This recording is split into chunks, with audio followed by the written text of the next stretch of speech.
beş haram alıp girmeymiş. Abdullah ibn Amr ibn el-As, Allah ondan razı olsun, rivayet kılar. Peygamber Muhammed sallallahu aleyhi ve sellem deydi. Selesetun harramallahu tebarak ve teala aleyhimul cennet. Allah subhanahu ve teala üç türlü insana beş şekilini diyorsa haram. Birincisi, müminul hamar. Arakçın arkasından ayak düşüp içken, götür gözünü çıkarken değil. Bu sel ayak olup, araksız yaşayıp kalganlar var. Araksız. Bu kollasan bile, davam kalksan bile, kamak koysan bile, var içi bir kollar kalkar. Çok önemli. Burayı saklasın. İkincisi, vel'âq. O. Atenesinin narazı kalır. Al değişke girmeyin. Şimdi, atenesinin değişke. Atenesinin arasından değişke girmeyin. Al atenesinin ah korkundu. Atenenin yine özünün oğuzum eden. Men seni akıldım deşiş atenes.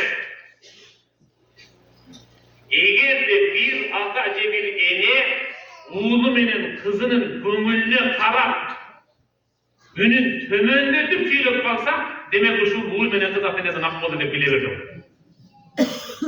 Bilestin şunu. Kanca ata, kanca eneler bizim gömülümüzü de anca mücenneseden başlattı. Biz bilgen emezmiz de şunu.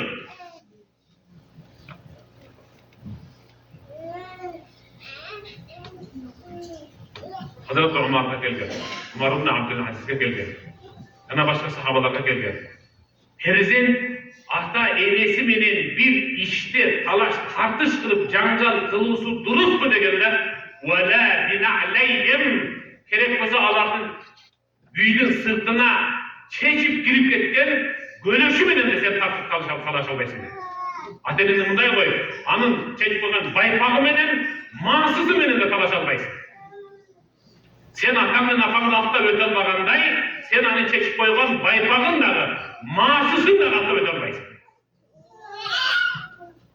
Eğer de kim, atası menen apası durgan tarafta jurkandı, köşöktü, cekiyimdi, onu da bir silkise bilirsin Allah'ta meneneden aklı oldu da var. Eğer de kim atasının apasına sevmeyi çekip şunday dektirmemesi, bütün sırvatı var kılamasa Allah meneneden aklı oldu deyiverir.